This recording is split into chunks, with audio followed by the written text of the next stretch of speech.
First உங்களுக்குலாம் ஆடரேஷன்னா set போடுறதுன்னு யார் சொன்னது? இல்லை அதான் அது தெரியாம தான் இல்லை, கேட்குறோம். செட்டு போட்டது தான் அது ஆடரேஷன் நினச்சிட்டு இருக்கீங்களா? நீங்கள் தான் உங்களை டிசைட் பண்ணிக்கிறீங்க. ஃபஸ்ட்டு ஆடரேஷன்னா என்ன நீங்கள் கேட்டீங்கல்ல, செட்டு போட்டால் தான் ஏதாவது ஒன்று ப்ளைவுடை வச்சு மேக் பண்ணாதான் அப்படின்னு நினச்சிட்டு இருக்கக்கூடாது. கதைக்குள்ளே ஃபுல்லாக இருக்கும். சிட்டி தலைகீழ இருக்கு, இது என்ன கனெக்ட் பண்றீங்க? இல்லை,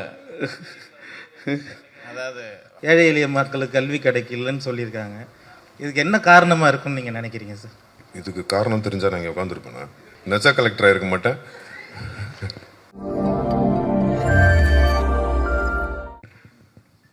நான் இது வான் தான் டைட்டில் வச்சோம். அதாவது வான்னா வானம் சார்ந்து மலை சார்ந்தது.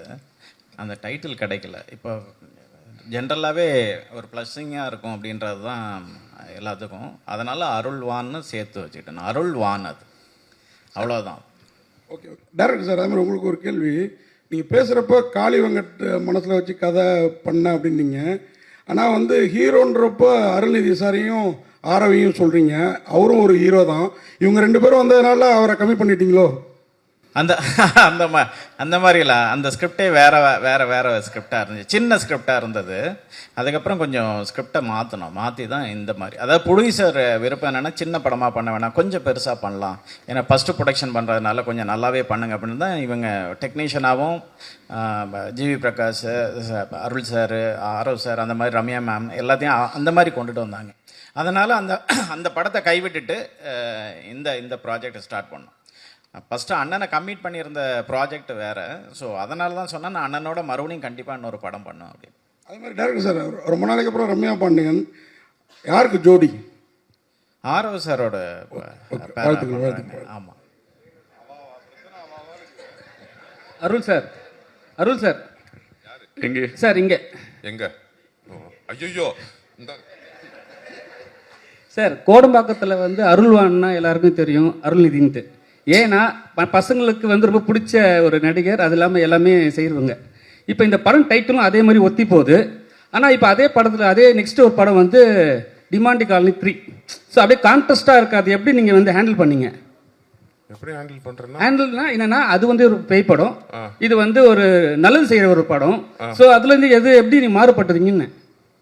இல்லை இது நான் தான் சொன்னேன்ல ஃபஸ்ட்டே, இவர் கதை சொல்லும் போதே ஒரு நான் எவ்வளோ படங்கள் பண்ணாலும் இதில் கிடைச்சா கதாபாத்திரம் எனக்கு திருப்பி அமையாதுன்னு தான் சொன்னேன். நான் ஃபுல் ஃப்ளெஜ்டாக பண்ணாலும் ஒரு கல்வி எவ்வளோ முக்கியம்னு இந்த படம் சொல்லியிருக்கோம். அதே மாதிரி அந்த இடத்துல வாழ்கிறவங்களோட வாழ்க்கை வந்து நம்ம படம் பார்க்கும்போது அவங்க அவங்க அவங்க லைஃப் ஸ்டைலே நம்ம புரிஞ்சுக்கலாம். அந்த படம் பார்க்கும்போது அவங்க எவ்வளோ கஷ்டத்தில் இருக்காங்க அப்படின்னு. ஸோ அதனால தான் இதுக்கு என்ன இதுன்னு கேள்வி கேட்டால் எப்படி பதில் சொல்கிறது? கதாநாயகனா வந்து ஃபுல் ஃப்ளெஜ்ஜாக நடிக்கிறது சந்தோஷமான விஷயம். ஒரு டேரக்டர் வந்து ஒரு 5 நாள் ஸ்டோரி சொல்லும் போது உங்களுக்கு என்ன தோணுச்சு அந்த நேரத்தில்? அவர் 5 நாள் ஸ்டோரி சொல்லல, 5 நாள் வர 5 நாள் வர சொன்னார். ஓகே, உங்களுக்கு என்ன தோணுச்சு? பண்ணலாமா வேணாவா? நிறைய முடிவு எடுத்திருப்பீங்களா நைட்டு? இல்லை, இவர் கொஞ்சம் குண்டக்க மண்டக்கான ஆள் தான். ஏன்னா என்ன ஆல்ரெடி தகராறுன்னு ஒன்று வச்சு எடுத்தார். அதனால நான் எனக்கு என்னன்னா சீரியஸாகவே ஃபஸ்ட்டு ஒரு 5 நாள் தான் இருந்துச்சு. அதுக்கப்புறம் ஒரு 20 நாள் வந்திருப்பேன்னா. ஆக்சுவலாக ஃபுல் படம் இருக்கேன், அது சொல்ல மாட்டுறாரு. நானும் ஆர்வம், அவங்க கிருத்திகா, அப்புறம் இவங்க எல்லாரும் ஃபுல் படம் இருக்காங்க. கேள்வி next sir. Hero sir, Arulnithi sir வணக்கம். இதுக்கு நாங்கள் பேசவே செஞ்சுருப்பேன். நீங்கள் தான் பேசணும் சார். மாசான ஹீரோவாக பல படங்கள் பண்ணிட்டீங்க. பட் இந்த படத்தில் ஒரு முக்கியத்துவமான கேரக்டர் அப்படின்னா 5 நாளைக்கு ஒத்துக்கிட்டீங்க. அடுத்து வரக்கூடிய இந்த மாதிரி கதைகளில் முக்கியமான கேரக்டர் 2 நாள் 5 நாள் அப்படின்னா ஒத்துப்பீங்களா சார்? நான் இது வரைக்கும் எந்த படம் மாசான ஹீரோவாகவே பண்ணல சார். வம்சம் ஒன்று போதும் சார். வம்சம்ல வந்து என் படங்கள் எல்லா படங்களையும் எல்லா கதாபாத்திரக்கும் எல்லாருமே ஹீரோ மாதிரி தான் இருப்பாங்க. வம்சம்ல என்ன கிஷோர் சார் தான் ஹீரோ மாதிரி இருப்பார். அவரை வச்சு தான் படமே. இல்லை, இன்னைக்கு வரைக்கும் அருள்நிதி சார்னா வம்சத்தை தான் முக்கியமாக சொல்கிறாங்க. ஆமாம் ஆமாம், அந்த மாதிரி ஒரு மாசான படமும் நீங்கள் அடுத்து கொடுக்கணும். பட் இதை மாதிரி முக்கியமான கதைக்கு முக்கியமான கேரக்டர் வருது, ஒரு 5 நாள் அப்படின்னாலும் நான் நடிக்கிறேன் அப்படின்ற மாதிரி நீங்கள் இருக்கீங்களா சார்? கண்டிப்பாக பண்ணுவேன். முக்கியத்துவம் வாய்ந்த கதைகளில் நான் 5 நாளுக்குனாலும் நீங்கள் நடிப்பீங்க. அதுக்கு நான் அதே பண்ணிட்டு இருக்க மாட்டேன். அப்புறம் 5 நாளாக எல்லா படத்துக்கும் போயிட்டு இருக்க வேண்டியதான். இல்லை சார், 5 நாள் சொல்லி திருப்பி 5 நாள் ஆக்கிடுவாங்க தலைவா.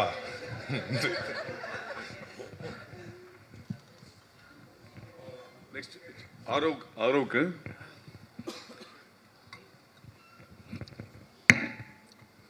ரம்யா பாண்டியன் மேடம் இங்கே. ஆக்சுவலாக உங்களோட கேரியரில் ரொம்ப முக்கியமான படங்கள் பார்த்தீங்கன்னா ஜோக்கர், ராமன் ஆண்டாள், ராவணாட்டம், இது ரெண்டுமே வில்லேஜ் சப்ஜெக்ட் தான். ஸோ உங்களுக்கு நல்ல பேர் வாங்கி கொடுத்த அப்படிங்கிற பட்சத்தில் நீங்கள் ஏன் வில்லேஜ் சப்ஜெக்ட் சூஸ் பண்ணுறது தயங்குறீங்க? இல்லை, இந்த படம் கதை கேட்கும் போது உண்மையிலே அந்த மைண்ட் செட்டில் தான் இருந்தேன். ஏன்னா வர எல்லாமே வில்லேஜ் சப்ஜெக்ட், அது நல்ல வில்லேஜ் சப்ஜெக்டாக இருந்ததுன்னா நம்மள அறியாமல் நான் ஓகேன்னு தான் சொல்லியிருக்கேன், பிடிச்சி வேணான்னு சொன்னது கிடையாது. பட் இந்த படம் முடிக்கும் போது என் மனநிலை எப்படி இருந்ததுன்னா வில்லேஜ் சப்ஜெக்ட் பண்ணுறது எனக்கு பெருமையாக ஃபீல் ஆச்சு. ஏன்னா ஒரு கிராமத்து மக்களை நம்ம ரெப்ரசென்ட் பண்ணுறோம், அவங்களோட வாழ்வியலை காட்டுறோம். ஸோ அதில் நிறைய நுணுக்கங்கள் இருக்குது, அதில் ஒரு ரியாலிட்டி இருக்குது, ஒரு சோல் இருக்குது. ஸோ படம் முடிகிற டைமில் நான் பெருமை தான் பட்டேன். ஸோ இப்போ அந்த மைண்ட் செட்டில் இல்லை. கதை கேட்கும் போது உண்மையிலே நான் அவர்கிட்ட ஃபோனில் நோ தான் சொன்னேன். ஸோ இருந்தாலும் ஒரு வாட்டி கேட்க வாங்கினாங்க. தேங்க்யூ சார் திருப்பி வர சொன்னதுக்கு. ஸோ கதை கேட்டதுக்கு அப்புறம் எனக்கு ரொம்ப ஹாப்பி ஆயிடுச்சு. ஸோ இனிமேல் வில்லேஜ் படம் கண்டிப்பாக. சார் ஆரோ சார் சார் தமிழ் சினிமாவில் வந்து பெரும்பாலும் வந்து டபுள் ஹீரோ வந்து நடிக்கிறது வந்து ரேராக தான் நடிப்பாங்க. அருள்நிதி சார் கூட நடிச்சிருக்கீங்க, உங்களுக்கு எந்த அளவுக்கு எக்ஸ்பெக்டேஷன் இருந்தது, என்ன சவால்கள் எல்லாம் சந்திச்சிங்க? தமிழில் வந்து அந்த ஒரு இது இருக்குது, மல்டி ஹீரோ பண்ணுறது வந்து ரொம்ப கம்மியாக இருக்குது. But other languages Malayalam, Telugu, கன்னடாலெல்லாம் நிறைய பண்ணுறாங்க. தமிழ்லேயே எனக்கு பண்ணணுன்னு ரொம்ப ஆசை இருந்துச்சு. பட் இந்த கதை சொல்லும்போது வந்து அருள் சாரோட கேரக்டர் அப்போது வந்து யாருமே ஃபிக்ஸ் பண்ணலை. யாராவது ஒருத்தவங்க வந்து அது கொஞ்சம் ப்ராமினெண்ட்டாக இருந்தால் அது நல்லா இருக்குமோ படத்துக்கு அப்படின்னு ஃபீல் பண்ணிட்டு தான் அது ஒரு 20 days ஷூட் பண்ணதுக்கப்புறம் தான் அப்புறம் அருள் சார் உள்ளே வந்தார். எனக்கும் அருள் சாருக்கும் ஷூட்டிங்கில் நாங்கள் சேர்ந்து இது பண்ணவே இல்லை. ஆக்சுவலாக செகண்ட் டைம் தான் அருள் சார் நானும் பார்க்குறேன். பட் படமாக அது பார்க்கும்போது அருள் சார் அந்த கேரக்டர் பண்ணது வந்து இன்னும் அந்த படத்தையும் சரி அந்த கேரக்டரையும் அது வந்து பயங்கரமாக எலிவேட் பண்ணிச்சு. ஸோ அது வரைக்கும் ஹாப்பி தாங்க. அருள் கணேஷ் சார் டைரக்டர் சார், இதே உண்மை கதைன்னு நீங்கள், இது ஒரு தனிப்பட்டவருடைய கதையா அல்லது அங்கே நடந்த இன்சிடென்ட் மாரி ஏதாச்சும் இருக்குது? இல்லை, ஒருத்தருக்கு படிப்பு இல்லையா அல்லது அந்த ஊரில் உள்ள அத்தனை பேருக்கு? அதாவது அங்கே ஒரு என்ஜிஓ ஆய்வுப்படி என்ன சொல்கிறாருன்னா 25% வந்து தான் படிப்பு இருக்குது, 75% வந்துட்டு கிடைக்க மாட்டேங்குது அப்படின்னு தான் சொல்கிறாரு. முக்கியமாக இது வந்துட்டு இந்த படம் வந்துட்டு காடர் மொழியில் எடுக்கப்பட்ட படம். அதாவது காடர் மொழி ஏஷியாவிலே ஃபஸ்ட்டு மொழி அப்படின்னு வந்துட்டு சொல்கிறாங்க. இதுக்கு அனீஸ்னு ஒரு தம்பி தான் அந்த வால்பாறை கல்லார்குடின்னு ஒரு ஊர் சைட்லேருந்து வந்து எங்களுக்கு டிரான்ஸ்லேட் பண்ணி கொடுத்து உதவி இயக்குனராக அவர் ஒர்க் பண்ணி டிரான்ஸ்லேட் பண்ணி வந்துட்டு கொடுத்தார். நான் ஆக்சுவலி ட்ரெக்கிங் போகிற பழக்கம் எனக்கு அதிகமாக உண்டு. நான் அந்த மாதிரி வந்து சின்னூர்ன்ற ஒரு கிராமம், அதாவது பெரிய குளத்துக்கு மேலே இருந்து உள்ளே போகிற ஒரு கிராமம் இருக்குது. அந்த கிராமத்துக்கு நான் போகும்போது அது குடின்னு சொல்லுவாங்க. அந்த மக்களை நான் வந்துட்டு சந்திக்கும் போது அப்போது ஒரு குழந்தை வந்துட்டு என்னை படிக்க வைக்க முடியுமா அப்படின்னு வந்துட்டு கேட்டுச்சு. என்ன பிரச்சனை அப்படின்னு கேட்கும்போது அவங்களோட பிரச்சனையை சொன்னாங்க. என்னென்னா 3 மாதம் காட்டாற்று வெள்ளம் வரும், இதை கிராஸ் பண்ண முடியாது, ஃபஸ்ட்டு சிக்னல் கிடையாது, அதனால் அடிப்படை வசதிகள் எதுவும் இல்லை, ரோடு இல்லை, இந்த மாதிரியான பிரச்சனைகள்லாம் நிறைய இருக்குது அவங்களுக்கு. ஸோ அப்போ நான் ஒரு வீடியோ கிளிப் பண்ணி ஒரு பத்திரிக்கைக்கு வந்துட்டு நான் அனுப்பிச்சேன். அதை உடனே இம்மிடியேட்டாக வந்துட்டு ப்ரெஸ் ஆச்சு, இது பப்ளிஷ் ஆச்சு. பப்ளிஷ் ஆனதுக்கப்புறம் அங்கே இருக்கிற கலெக்டர் என் லைனுக்கு வந்தார். இந்த வில்லேஜ் எங்கே இருக்குது அப்படின்னு அவர் கேட்டாங்க. ஸோ அவருக்கே அது சரியாக தெரியலை. அதுக்கப்புறம் நான் ஒரு அட்ரஸ் வந்துட்டு சொன்னேன். அப்புறம் இது தேனி மாவட்டத்திலேருந்து பேசின கலெக்டரு, இது பெரியகுளம் வந்துட்டு திண்டுக்கல் மாவட்டத்தை கனெக்ட் பண்ண போல. அதுக்கப்புறம் அங்கேருந்து எல்லாருமே அந்த குழந்தைய போய் பார்த்து அதுக்கான எஜுகேஷனை கொடுத்து இன்றைக்கி அந்த பொண்ணு வந்துட்டு அதை எஜுகேஷனை முடிச்சிருச்சு. இதனோட இன்ஸ்பயர் தான் அந்த கதை. ஓகே சார், இந்த கேரக்டருக்கு முத்துவேல்னு வச்சுருக்கீங்க, முத்துவேல் கருணாநிதினு வச்சுருக்கலாமே. இது சார்கிட்ட கேட்கலாம். சார் சுகுமார் சார் பார்ட் 2ல் வைப்பார். சார் சுகுமார் சார், தொடர்ந்து மலைவாழ் மக்களுடைய கதை, காடு, மலைகள் இதையே தான் காட்டிகிட்டு இருக்கீங்க. எப்போ தான் வந்து நீங்கள் ஒரு லவபிள் படமாக பண்ண போகிறீங்க? அது ஜியோ வருது இமீடியட்டாக, அது பாருங்கள். மான்கார் அது மாதிரி கலர்ஃபுல்லாக ஃபுல் சிட்டி படமாக இருக்கும், விரைவில் அது வரும். அருள் சார், எவ்வளவோ அரசு போஸ்ட் இருந்தாலும் அந்த கலெக்டர் போஸ்ட் தான் ரொம்ப பெரிய போஸ்ட்டுப்பாங்க. சின்ன வயசில் நம்ம எல்லாரும் கலெக்டர் ஆகணும், இன்ஜினியர் இருப்பாங்க. நிஜ வாழ்க்கையில் இப்போ உங்களுக்கு சின்ன வயசில் உங்களுக்கு பிடிச்ச கலெக்டர்னால் யார் சொல்லுவீங்க? யாராவது இது இருக்கா சார்? அப்படி நிறைய பேர் இன்ஸ்பிரேஷன் இருக்காங்க, எவ்வளவோ கலெக்டர் இருக்காங்க. எல்லாருக்கிட்ட இருக்கிற ஒரு நல்ல விஷயத்தையும் ரசிக்க வேண்டிதான். ஆக்சுவலாக எங்கள் அக்காவுக்கு கலெக்டர் ஆகணுன்னு ரொம்ப ஆசையாக இருந்துச்சு. நான் எங்கள் அக்கா கிட்ட அதை சொன்னேன். அது நான் இந்த படத்தில் நிறைவேற்றிட்டேன் பாரு, உனக்கு ரொம்ப பிடிக்கும் அப்படி. எங்கள் அக்கா ரொம்ப ட்ரை பண்ணாங்க ஆக்சுவலாக. சார் ஆரோ சார், ஒரு படத்தில் வந்து அருள்நிதி காளி வெங்கட் 2 பேர் இருக்காங்க. அருள்நிதி சார் இங்கே பேசுகிறப்ப அப்படியே அப்படியே அப்படி ஜாலியாக அப்படி பேசுவார். ஆனால் நடிப்புன்னு வந்துட்டா வேறு லெவலில் இருப்பார். அவர் உள்ளே வந்துருக்கிறாரு. அதுமாதிரி காளி வெங்கட்டும் பார்த்தீங்கன்னா ரொம்ப சாதாரணமாக, நம்மளோட சாதாரணமாக இருப்பார். ஆக்டிங்கில் வேறு லெவலில் இருப்பார். உங்களுக்கு அந்த பயம் இருந்ததா? ஏன்னா நீங்கள் வந்து நல்ல நடிகர் தான், ஆனால் ஒரு 2வது 3வது படத்தில் இவங்களோட ஜாயின் ஆகிறப்ப நம்மளை தூக்கி சாப்பிடுவாங்களோங்கிற ஒரு திங்கிங் உள்ளுக்குள்ளார இருக்கும் இல்லையா? இது இல்லாமல் ரம்யா பாண்டியன் வேறு, அவங்க கிளாமரும் சரி ஆக்டிங்கும் பிரமாதமாக பண்ணுவாங்க. எப்படி ஃபீல் பண்ணீங்க? இல்லை, ரம்யா பாண்டியன் பார்த்து பயப்படல. அதில் அருள் சார் கூட எனக்கு இல்லை, போர்ஷன்ஸ் இல்லை. அந்த மாதிரி தான் படத்தில் கதை அப்படி. அதனால அருள் சார் கூட நடிக்கிற இது இல்லை. பட் காளி சார் கூட 2-3 இது இருந்துச்சு. அஃப்கோர்ஸ் ஒரு ஒரு பயங்கரமான ஒரு ஆக்டர் அவங்க. அந்த அந்த சீனோட போகும்போது ஐ திங்க் நாங்கள் டைம் லிமிட்டேஷன்ஸ் அதெல்லாம் இருந்தாலும் டக்குன்னு கரெக்டாக பண்ணிட்டோம் அதை. பட் அது படமாக பார்க்கும்போது சார் பண்ண அந்த போர்ஷன்ஸ் வந்து அவ்வளோ ஸ்ட்ராங்காக ஃபீல் ஆச்சு, பயங்கர எமோஷன்ஸ் ஃபீல் ஆச்சுது. ஸோ அது அவர் ஜஸ்டிஃபை பயங்கரமாக அதை பண்ணிட்டார். சார் லால்குடி இளையராஜா சார், நீங்கள் பேசுகிறப்ப ஏதாவது கேள்வியை கேட்டால் பதில் சொல்லுவேன். நீங்கள் மலை சார்ந்த இடமே நல்ல இயற்கையான இடம், ரொம்ப அழகாக இருக்கும். நீங்கள் அங்கே என்ன செட்டு, ஏன்னா நீங்கள் விருதுலாம் பல விருது வாங்கினவர், இந்த படத்துலேயும் உங்களுக்கு விருது இருக்கும், உங்களுக்கும் சுகுமாருக்கும் கண்டிப்பாக இருக்கும். ஃபஸ்ட்டு உங்களுக்குலாம் ஆர்டரேஷன்னா செட்டு போடுறதுன்னு யார் சொன்னது? இல்லை, அதான் அது தெரியாமல் தான் கேட்குறேன். செட்டு போட்டது தான் அது ஆர்டரேஷன் நினச்சிட்டு இருக்கீங்களா? நீங்கள் தான் உங்களை டிசைட் பண்ணிக்கிறீங்க. ஃபஸ்ட்டு ஆர்டரேஷன்னா என்ன நீங்கள் கேட்டீங்கல்ல, கொஸ்டின் கேட்டிருக்கீங்கல்ல? ஆமாம், செட்டு போட்டால் தான் ஆர்டரேஷன். சார் நானும் பேசிக்காக ஒரு ஓவியம் தான். 10வது முடிச்சுட்டு வந்து ஓவிய கல்லூரியில் இடம் கிடைக்காம தான் பத்திரிகையாளராக மாறினேன். அதுக்கப்புறம் படிச்சுட்டு எனக்கு இடம் கிடைச்ச பையன் அப்புறம் பத்திரிகைக்காரங்களா ஒரு ஓவியனா இருந்துட்டு அந்த கேள்வி கேட்கக்கூடாது இல்லை? இப்போ ஆர்டரேஷன் லைக் ஒரு களம், அந்த களம் எங்களுக்கு மாட்டியிருக்கப்ப எப்படி சார்? ஒரே நிமிஷம், கேள்விங்கிறது என்ன சார்ந்து இல்லை, என் மூலியமா மக்களுக்கான விளக்கம். அவங்க இதை இவ்வளோ அளவுக்கு நாலேஜாக இருக்க மாட்டாங்க, உங்க அளவுக்கு குறைஞ்சபட்சம் அளவுக்கு. எல்லா ஆர்டர்ஸுமே அப்படியே கேட்டுட்டு இருக்கீங்க. மேஸ்திரி கூட ஏதோ ரீப்பர்ஸில் செட்டு போட்டுக்கிட்டே இருப்பாங்க அப்படின்னு. படம் ஃபுல்லாக ஒர்க் பண்ணுற எல்லா ஃப்ரேம்ஸ்லையும் ஆர்டரேஷனோட பங்கீடு இருக்குது. நாங்கள் இருக்கோம் இல்லை அப்படிங்கிறது இல்லை, நாங்கள் லொக்கேஷன் பார்க்குறோம், அந்த லொக்கேஷனில் தான் அந்த கதை நடக்குது அப்படிங்கிறத டிசைட் பண்ணுறோம்.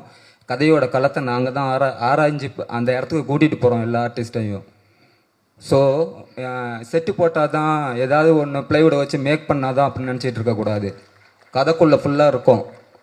ஈச் அண்ட் எவ்ரி ஃப்ரேமில் ப்ரொடக்ஷன் டிசைனிங் இருக்குது. அது என்ன கலர் ஸ்கீமில் போகலான்னு டிஸ்கஸ் பண்ணுறோம். கேமராமேன் கூட என்ன லைட்டப்பில் எடுக்கலான்னு டிஸ்கஸ் பண்ணுறோம். ஸோ கதை ஃபுல்லாக ஆராய்ஞ்சிட்டு இருக்கோம். நீங்கள் ஏதோ செட்டு போடுறது அதனால கதை இது போய் ஏதோ மலையிட்ட நின்னா நாங்கள் என்ன பண்ண போகிறோம் அப்படின்னு கொஸ்டின் கேட்டுட்டு இருக்கக்கூடாது அப்படிங்கிறது என்னோட தாழ்மையான வேண்டுகோள். இனிமேலாவது இந்த கொஸ்டின்ஸ் இது மாதிரி கொஸ்டின்ஸ் ஆர்டர் கேட்கறது விளக்கம் கிடைச்ச பிறகுதான் எனக்கே அது தெரியுது. அப்போ மக்களும் இதுக்கப்புறம் தெரிஞ்சுப்பாங்கிறதுக்கு தான் இந்த கேள்வி. நன்றி. இதை போஸ்ட் பண்ணீங்க, நான் கரெக்டாக போஸ்ட் பண்ணி நான் கரெக்டாக கொண்டு போய் சேர்த்தீங்கன்னா ஆர்டர்ஸ் அந்த மலையில் என்ன செட்டு போடுறீங்க, அங்கே தெருவில் எடுக்கிறப்போ உங்களுக்கு என்ன வேலைன்னு கேட்காம இருப்பாங்க ஆடியன்ஸு. நீங்கள் தான் அதை கரெக்டாக கொண்டு போய் அப்போ ரீச் பண்ணணும். ஸோ தெரிஞ்சுக்குவாங்கல்ல மக்கள். ஃபிலிம் மேக்கிங்னா ஒவ்வொருத்தவங்களுக்கும் ஒவ்வொரு பார்ட் இருக்குது, அதில் எவ்வளோ இம்பார்ட்டன்ட் என்னென்ன பார்ட்டில் இருக்குது அப்படிங்கிறத மக்கள் எந்த அளவுக்கு ரீச் பண்ணுறாங்களோ அப்போ தான் கலை வடிவம் கொண்டு போய் அவங்களுக்கு போய் ரீச் ஆகும். நன்றி. நன்றி. டைரக்டர் சார், உங்களுக்கு ஒரு கொஸ்டின். இந்த படத்தோட டிசைனில் காடும் சேர்ந்த இடமும் நார்மலாக இருக்குது, சிட்டி தலைகீழ இருக்குது. இது என்ன கனெக்ட் பண்ணுறீங்க? இல்லை, அதாவது இது ஒரு கலெக்டராக வந்துட்டு நம்ம ஒரு ஃபாரஸ்ட்டுக்குள்ளார கொண்டு போய் வைக்க முடியல. ஒரு சிட்டிக்குள்ளார இருக்கிற ஒரு கலெக்டரை சந்திக்க வர்ற ஒரு குழந்தையோட லைஃப் தான் அதனோட எடுத்துக்காட்டாக பண்ணியிருக்கிறோம், வேற ஒன்று. சார் அருள்வந்தி சார், இன்னைக்கு வந்து கல்வி 2026 பட்டி தொட்டி எங்கும் எல்லா இடத்துலையுமே கல்வியை கொண்டு போய் சேர்த்துருக்காங்க. ஆனால் இன்னமும் ஒரு சில மலைவாழ் மக்களுக்கு கல்வி கிடைக்கல, ஏழை எளிய மக்களுக்கு கல்வி கிடைக்கலன்னு சொல்லியிருக்காங்க. இதுக்கு என்ன காரணமாக இருக்குன்னு நீங்கள் நினைக்கிறீங்க சார்? இதுக்கு காரணம் தெரிஞ்சால் நான் இங்கே உட்காந்துருப்பேனா? நெச்சா கலெக்டராக இருக்க மாட்டேன். அந்த கஷ்டத்தை தான் இந்த படத்தில் சொல்லியிருக்கோம். ஸோ இப்போ நிறைய இடத்துல நிறைய பேர் அதை செஞ்சுட்டு வராங்க. இதுவும் பேஸ்ட் ஆன் ட்ரூ ஸ்டோரி தான். இது உண்மையாகவே எங்கே நடந்தது, எந்த கலெக்டர் அதை செஞ்சார், எந்த ஊரில் நடந்துச்சு, அங்கே பேசிகிட்டு இருக்காரு. இங்கே பாருங்கள், முக்கியமான கேள்வி. இது அது எல்லாமே இவர் சொல்லியிருக்காரு. அதை கேளுங்க, அதை ஒரு தடவை கேளுங்க. நிறைய பேர் ட்ரை பண்ணுறாங்க. இன்னும் இப்போ எல்லா இடத்துலையுமே இப்படி இருக்குன்னு நம்ம சொல்ல முடியாது. எல்லா இடத்துலையுமே கல்வி போய் ரீச் ஆயிருச்சு. இவர் தான் சொன்னார் இன்னும் 20% இடத்துல. ஆமாம், 25% இருந்து இன்னும் கம்மியாக இருக்கும். சீக்கிரம் இன்னும் கம்மியாகிடும் நம்புவோம். இதுதான் நீங்கள் சொல்லுங்கள், அந்த பேஸ்ட் ஆன் ட்ரூ ஸ்டோரி இல்லை சார். இப்போ ஒவ்வொரு மலை நாங்கள் எல்லா மலை கிராமத்துக்குள்ளரையும் போகல. இது கொஞ்சம் ஸ்டடி பண்ணும்போது, இந்த கதையை ஸ்டடி பண்ணும்போது ஒரு குறிப்பிட்ட ஒரு 10 கிராமங்களுக்குள்ளார போனோம். சில குழந்தைகள் வந்துட்டு ஒரு 20 கிலோமீட்டர் இல்லை, ஒரு சில குழந்தைகள் வந்துட்டு ஒரு 20 கிலோமீட்டர் தாண்டி தான் வந்துட்டு ஸ்கூலுக்கு வந்துட்டு போகிறாங்க. அந்த குழந்தை திரும்பி வர முடியாது. ஏன்னா உங்களுக்கு ஃபாரஸ்ட் தெரியும், அட்டை இருக்கும், எலிஃபண்ட் இருக்கும், இது லப்பர்ட் இருக்கும். ஸோ அந்த மாதிரி நிறைய பிரச்சனை இருக்குது. இங்கே சில இடங்களில் தான் உண்டு உறைவிட பள்ளிக்கூடம்னு இருக்குது. என்னென்னா அங்கே ஹாஸ்டல் அவங்களுக்கு, அதாவது இவங்க வந்துட்டு மண்டே வந்துட்டு ஸ்கூலில் கொண்டு போய் விட்டுடுறாங்க. சாட்டர்டே வந்துட்டு அந்த குழந்தைங்கள ரிட்டர்ன் வந்துட்டு அந்த பேரண்ட்ஸ் போய் கூட்டிகிட்டு வராங்க. இதில் இந்த சம்பவத்தில் இந்த குடும்பங்களுக்குள்ளார, இந்த சொந்தங்களுக்குள்ளார ஏதாவது ஒன்று நடந்தால் அந்த குழந்தைங்களுக்கு எதுவுமே தெரிகிறது கிடையாது. இதனோட வலி ஒரு பெரிய வலியாகவே இருந்துக்கிட்டு இருக்குது. ஏன் 20 கிலோமீட்டர் போகணும், ஏன் இந்த இடத்துக்குள்ளார இன்னும் பள்ளிக்கூடம் வரலன்னா, அங்கே அடிப்படை வசதிகள் இல்லை. அங்கே வந்துட்டு ஒரு டீச்சர் வந்துட்டு இங்கேருந்து போகணுன்னா டிரான்ஸ்போர்ட் வேணும், வேவ் இருக்கணும். ஸோ அவங்க அனிமலை சமாளித்து போகணும். இங்கே கீழே இருந்து தரைத்தளத்துலேருந்து நீங்கள் காட்டுக்குள்ளார போகணுன்னா மினிமமாக 15 கிலோமீட்டர் மேலே போகணும். ஸோ அதுக்கு நிறைய ப்ரொசீஜர் இருக்குது. ஸோ இதெல்லாம் ஃபாலோ பண்ணி இன்னும் வந்துட்டு சரியான இடங்களில் வந்துட்டு சேரலை கல்வி. இதை கொஞ்சம் கொஞ்சமாக சேர்த்துக்கிட்டு இருக்கிறாங்க. இந்த மாதிரியான படங்கள் வந்துட்டு இப்போ மக்களை போய் ரீச் பண்ணும்போதும், அஃபிஷியல் ஆஃபீஸர்ஸ் இதை பார்க்கும்போதும் அவங்களுக்கு ஒரு வந்துட்டு நல்லது நடக்கும் அப்படின்றதுக்காக தான் இந்த மாதிரியான ஒரு ஸ்கிரிப்டை வந்துட்டு நாங்கள் பண்ணியிருக்கோம்.